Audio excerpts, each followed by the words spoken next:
Mythology is the vehicle which carries stories of our past and delivers them into the present.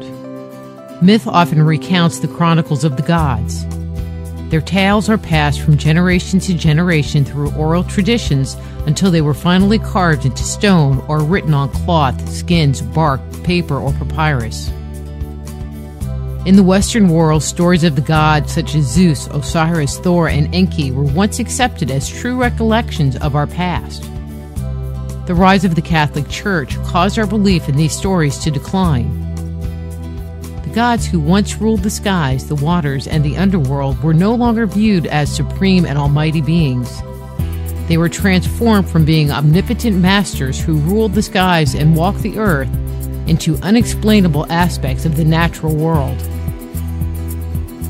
Some scholars contend the myths we have today, even in their most archaic form, are creations of a vivid imagination, and the stories are simply flights of fantasy. Did our ancestors sit around a campfire conjuring up wild tales to describe the nature of lightning and other natural phenomena? Did they give these forces human characteristics, including distinct personalities and well-defined behaviors? Then, based upon what emerged, were these fantastic tales told and retold to a point that an entire religion and culture grew around them? Other stories, like ghost stories, were also told around the campfire in deep antiquity and never gained the same prominence as these supposed stories about nature. There are also a number of researchers who conclude that the gods were living, breathing individuals in our remote past. Tales that describe their exploits and achievements grew until they ultimately achieved godlike status. The gods we find in mythology were not mortal men, but immortal beings with lifetimes that extended far beyond our own. In the narratives we have inherited, they are portrayed as having amazing weapons capable of leveling mountains, smiting their enemies, and putting fear into the hearts and minds of the other gods.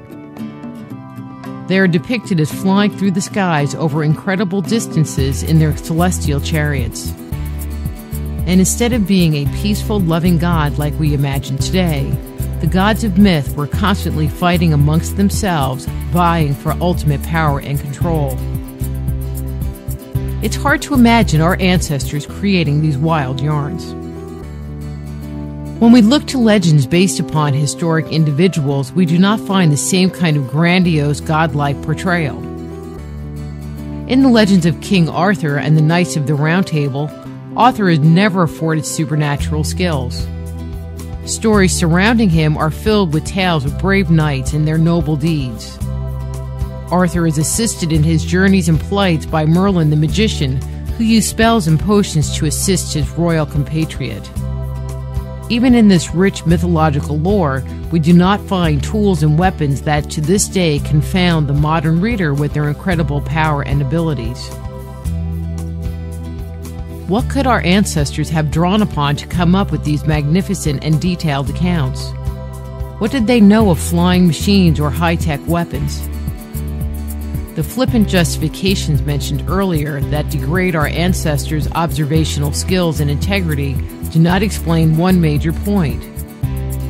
Why would ancient chroniclers make up and memorize word for word such far-fetched and far-reaching stories, and then pass them down from generation to generation? These stories were never portrayed as a work of fiction. They were described as being true factual accounts of our past. Is it possible the stories we have of the gods are true? A number of factors support this possibility. First are the narratives of the myths themselves.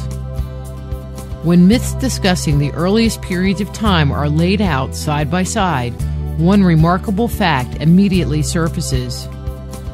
There is an uncanny degree of commonality in the narratives when the legends from different cultures are compared.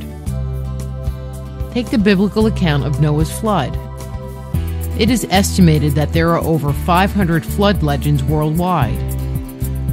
Theoretically speaking, if the floods recorded by cultures ranging from North America to Australia were independent events, then the stories they tell by their very nature would be inherently different.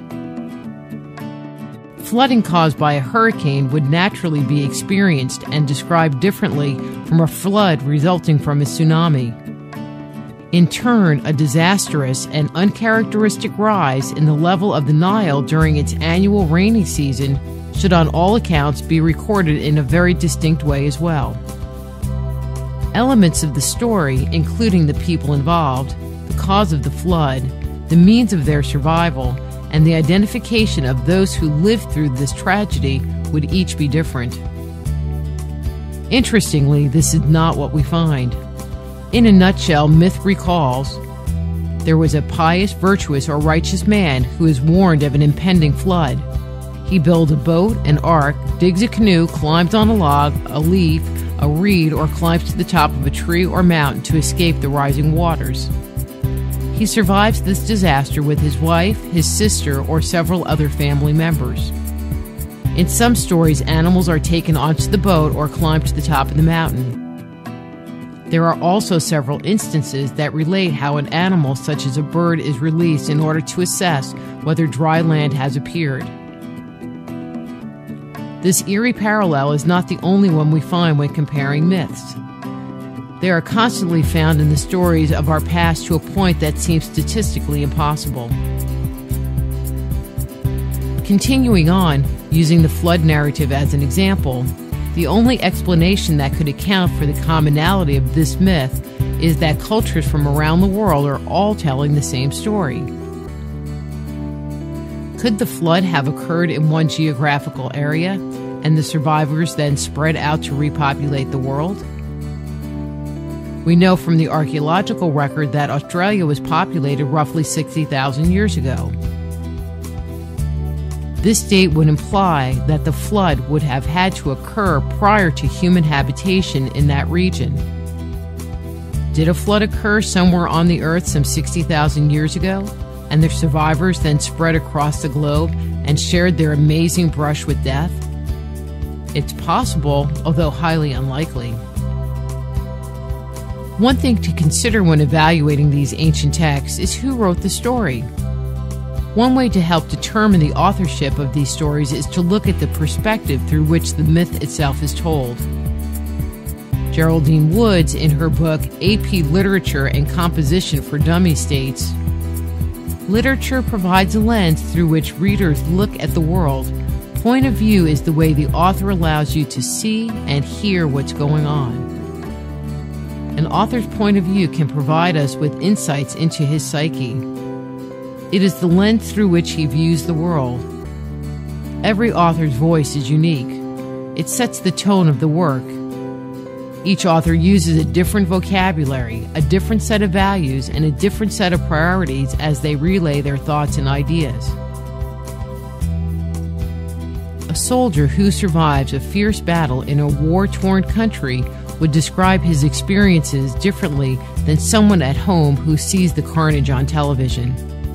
The soldier might see his participation as part of a day's work, while the observer might feel horrified, appalled, or grief-stricken at the events that are transpiring. Their thoughts, feelings, and perspective of the event would be vastly different. A quick survey into some of our mythic literature may provide insights into the mindset of our ancestors.